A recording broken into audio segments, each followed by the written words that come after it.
मेरी बेटी कोचिंग जा रही है। बेटा तूने बहुत अच्छा किया फौजी बनने का अपना फैसला बदलकर। हम गरीब माँ बाप तेरे भाई को खो चुके हैं, अब अपनी बेटी नहीं खो सकते थे।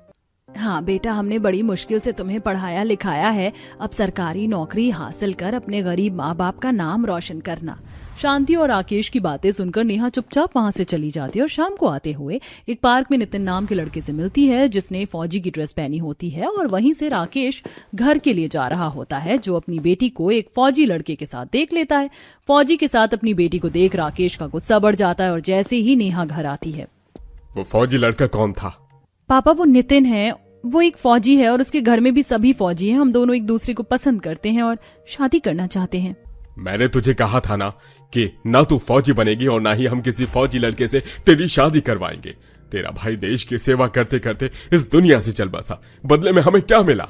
बेटा तेरे पापा बिल्कुल सही कह रहे हैं। अगर तूने अपने लिए कोई और लड़का पसंद किया होता तो हम शादी के लिए कभी मना नहीं करते। वो फौजी है, उसकी जिंदगी कब खत्म हो जाए कुछ पता नहीं। अगर उसे कल को कुछ हो गया तो तू अकेले कैसे अपनी सारी जिंदगी बिताएगी? शांति से कुछ समझाने की जरूरत नहीं है, इसकी पढ़ाई छुड़वा दो। हम गरीबों के बच्चे कभी कुछ नहीं कर सकते, हम गरीब की किस्मत में गरीबी ही लिखी है। राकेश नेहा से नाराज हो जाता है और उसकी पढ़ाई छुड़वा देता है। इसी तरह कुछ दिन बीत जाते हैं और जब नितिन को इस सच का पता चलता है तो वह खुद ही रिश्ते की बात करने के लिए अपनी माँ के साथ आता है। भाई साहब, मैं आज ही बॉर्डर से अपने घर आई हूँ और घर आते ही मुझे नेहा के बारे में पता चला। आप प्लीज इस रिश्ते के लिए हाँ कर दीजिए। मैं वादा करती हूँ हम लोग नेहा का जिंदगी भर ख्याल रखेंगे। आप लोग अपना वादा कैसे पूरा करेंगे जब आप लोग को यही नहीं पता आपकी जिंदगी कितनी लंबी है? इतना बोलकर राकेश उन लोगों को घर से निकाल देता और दरवाजा बंद कर देता। अब नितिन के कहने पर अर्चना घर चली जाती है, पर नितिन 4 दिनों तक घर के बाहर ही बैठा रहता है। और कभी राकेश के घर नेहा का देवर सूरज आता है तो कभी उसकी ननद काजल जाकर शांति के घर के कामों में मदद करवाती है। सब देखकर राकेश और शांति का दिल पिघल जाता है और वह रिश्ते के लिए हाँ कर देते हैं। मैं तुम्हारी शादी तो करवा रहा हूँ, पर अगर कभी तुम अकेली हो या मेरी जरूरत पड़े तो भूल जाना कि तुम्हारा कोई पिता भी है।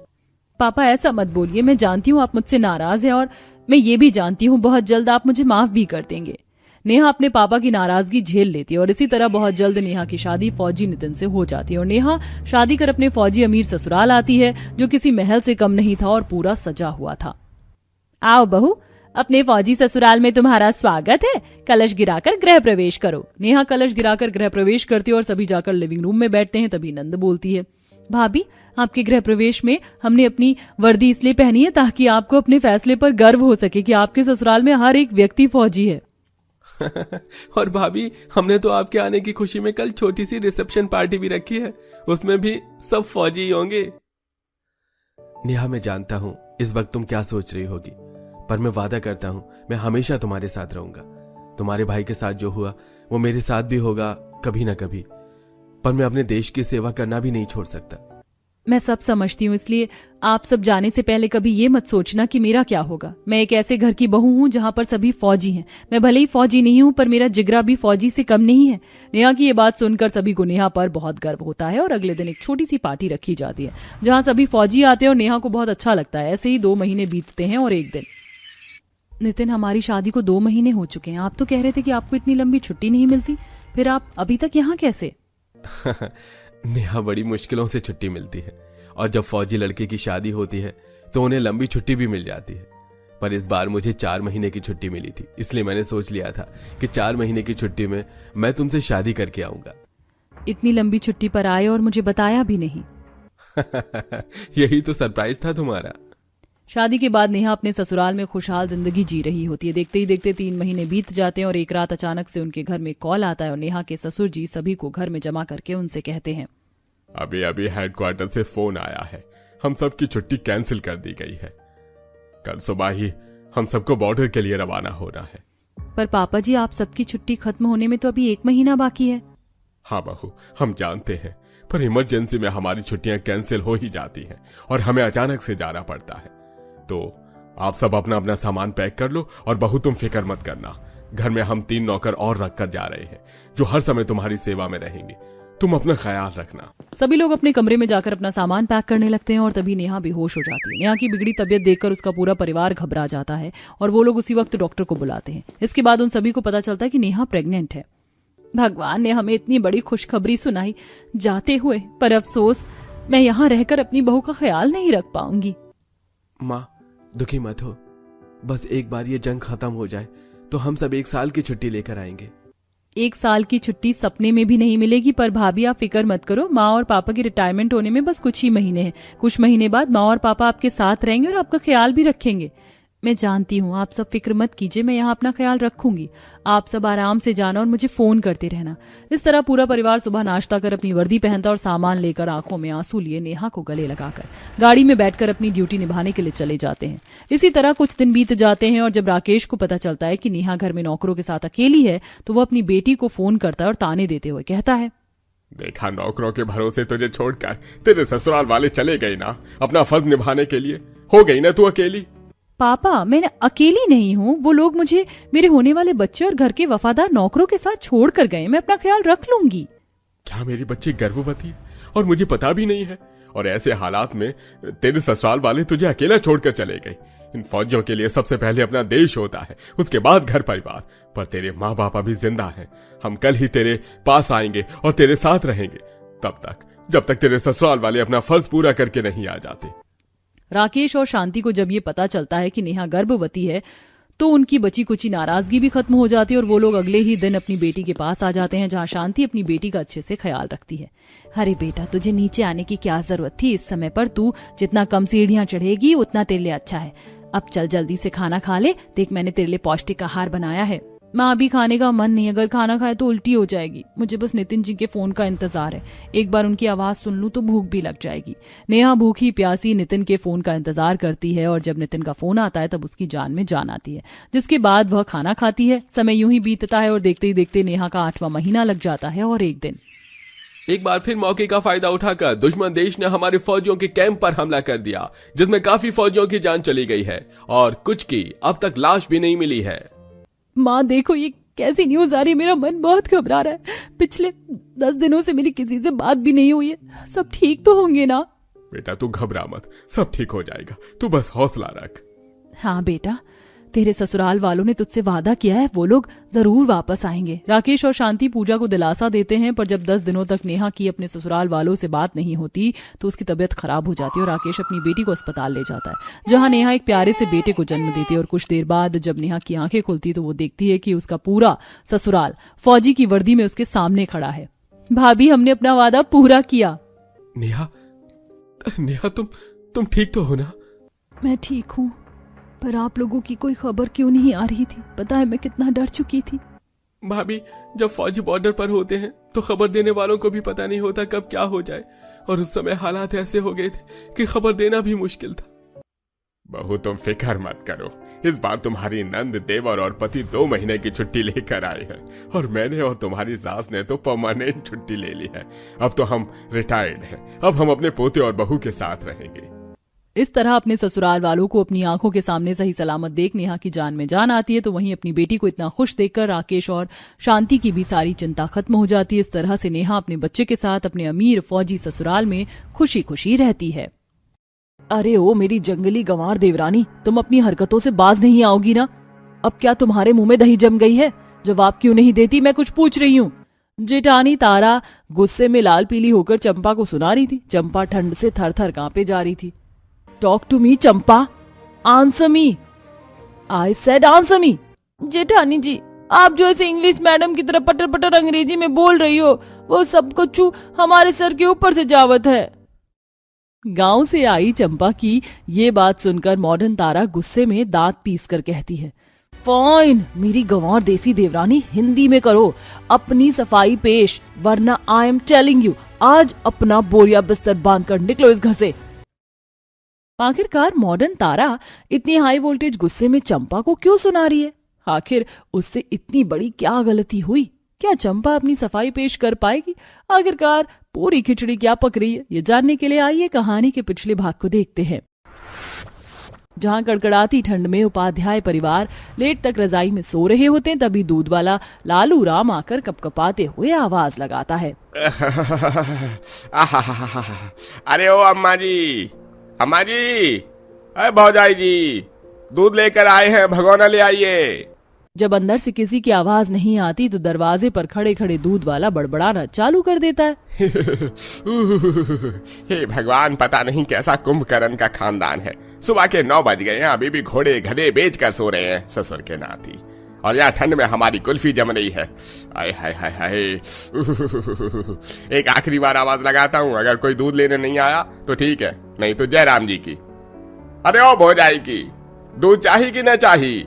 तभी रजाई के अंदर पैर पसार कर पड़ी हुई तारा अलसा कर कहती है, बस आई भैया, 2 मिनट। भैंस की आंख, एक तो ये सुबह सुबह कभी न्यूज़पेपर वाले, कभी दूध वाले और कचरे वाले पता नहीं कहाँ से चले आते हैं कबाब में हड्डी बनने के लिए। तारा नींद में पतीला लेके दूध लेकर अंदर लौटती है, जहाँ उसकी दोनों नंद काव्य और चारू कंबल ओढ़े सोफे पर फैली पड़ी थी। It's too cool. आज तो दिल्ली का हाल बिल्कुल कुल्लू मनाली जैसा हो रहा है। तारा भाभी, जल्दी से मेरे लिए कैपुचिनो बना दो। भाभी, मेरे लिए तो बढ़िया से अदरक इलायची डालकर बढ़िया चाय बना दो, मलाई मार के, और साथ में पकौड़े बना लेना, बढ़िया ठंड का मौसम है। ये दोनों निठल्ली कामचोर ऑर्डर तो ऐसे फरमाती हैं जैसे मैं नौकरानी लग रही हूँ इनकी। ये तो मौज कर रही है, मौत तो मेरी आती है। इतनी ठंड में बर्फ जैसे पानी में काम करके बस इस बार देवर जी अपना टूर करके वापस आए। मैंने तो ठान लिया है, चट मंगनी पट शादी रचा के शहर की देवरानी ले आऊंगी, फिर वो करेगी काम और मैं ऐश उड़ाऊंगी। तारा अभी खुद के अंदर ख्याली पुलाव पका रही होती है, तभी दरवाजे की घंटी बजती है। उफ, अब फिर से कौन आ गया देखती हूँ। तारा जैसे ही दरवाजा खोलती है तो अपने देवर के बगल में चटक लाल रंग की तड़कीली भड़कीली साड़ी और माथे से लेके पैरों में लाल रंग देखकर चौंक जाती है। अरे देवर जी, ये आप किस चलते फिरते नमूने को हमारे घर में ले आए? ये नौकरानी है क्या? तभी चंपा टशन में कहती है, ए जीजी, तनिक कायदे में रह के बात करो। नौकरानी होगी तुम्हारी अम्मा, तिहार खानदान। हम इस घर की नौकरानी नहीं, बहुरानी है, बहुरानी। चंपा नाम है हमारा, फ्रॉम छपरा। वो तो तुम्हारा छपरी ड्रेसिंग सेंस देखकर ही पता लग गया कि तुम गांव की गवार हो, ब्लडी बॉडम कहीं की। तारा भाभी प्लीज, आप चंपा से इस कदर बात नहीं कर सकती, वो मेरी पत्नी है। तभी सास ससुर भी आ जाते हैं। अरे भाई, क्या बात है, क्या तमाशा लगा रखा है सुबह सुबह? इतनी कड़ाके की ठंड है बहू, तूने चाय नहीं चढ़ाई? अरे सासू माँ, कहो तो हम बनाते हैं एकदम फैंटास्टिक, फर्स्ट क्लास मलाई मारकर चाय। पाए लागू सासू माँ। आदित्य चंपा के बारे में सबको बताता है। पहले तो ससुराल वाले खफा होते हैं, लेकिन चंपा के चुलबुले अंदाज को देखकर स्वीकार कर लेते हैं। तारा चंपा को किचन दिखाती है।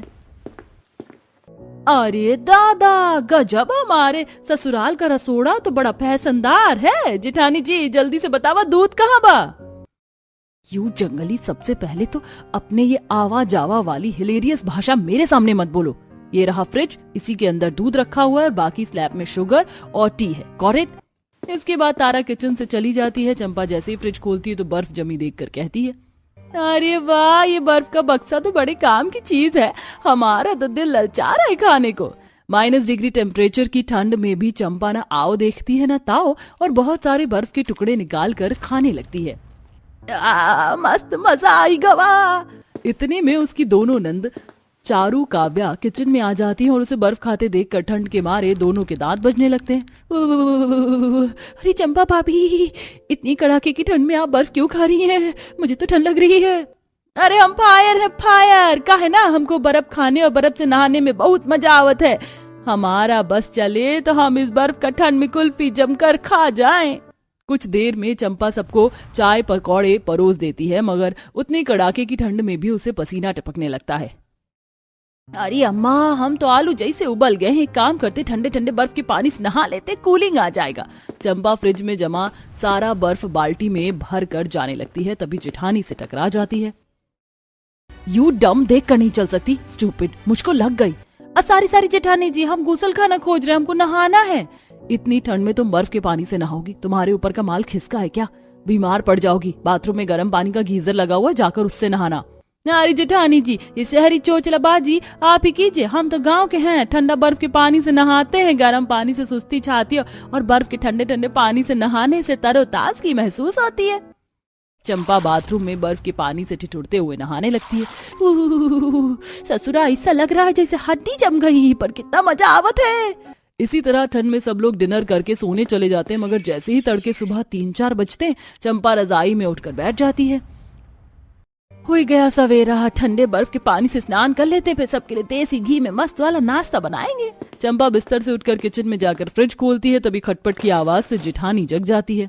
व्हाट द हेल, कितनी अच्छी खासी नींद आई थी, किसकी शामत आई है जो मेरी अच्छी खासी नींद के बीच में कबाब में हड्डी बन रहा है। आज तो इसकी खैर नहीं। गुस्से में लाल पीली तारा कंबल में दुबकी हुई जैसे किचन में आती है तो चंपा बाल्टी में बर्फ डालकर नहाने जा रही थी। तुम इस टाइम किचन में क्या कर रही हो और ये बाल्टी पे बर्फ डालकर फिर से नहाने जा रही हो? कौन से अंतरिक्ष से आई हो? तुम्हें ठंड नहीं लगती क्या? अरे जेठानी जी, हमने देसी घी खाया, हमें ठंड नहीं लगती। और नहीं, हम देर तक सोते भी नहीं हैं क्योंकि हमारी अम्मा कहती हैं कि देर तक सोने से राक्षस का वास होता है। ठंडी हो चाहे गर्मी, इंसान को तड़के सुबह 3-4 बजे नहाना चाहिए। हम तो कहते हैं आप भी चलिए हमारे साथ डुबकी लगा लीजिए।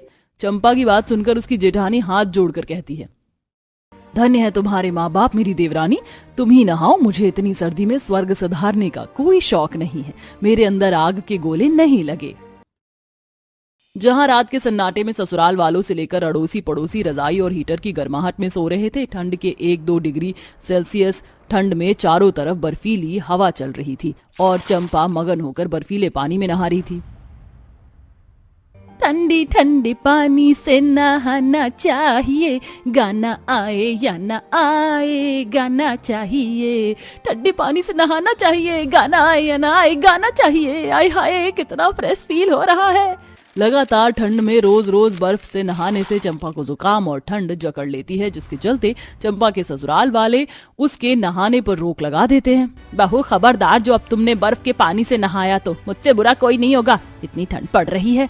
मगर सास की बात चंपा के सर के ऊपर से निकल जाती है और आधी रात में वो दबे पांव किचन में जाकर फिर बर्फ के पानी से नहा लेती है। इसी तरह एक दोपहर अंश परी आ गए मेरे प्यारे प्यारे बच्चों। मम्मी मम्मी, आपको पता है कल हमारे स्कूल वाले हमें विंटर के टूर पर ले जा रहे हैं, तो हमारे लिए टूटी फ्रूटी केक बना देना और उसमें बर्फ डाल देना। मम्मी, मेरे लिए बर्फ डालकर चॉकलेट शेक बनाना, ठीक है? ओके बच्चों, मैं आज ही तुम दोनों के लिए फ्रिज में बर्फ जमा दूंगी, ठीक है?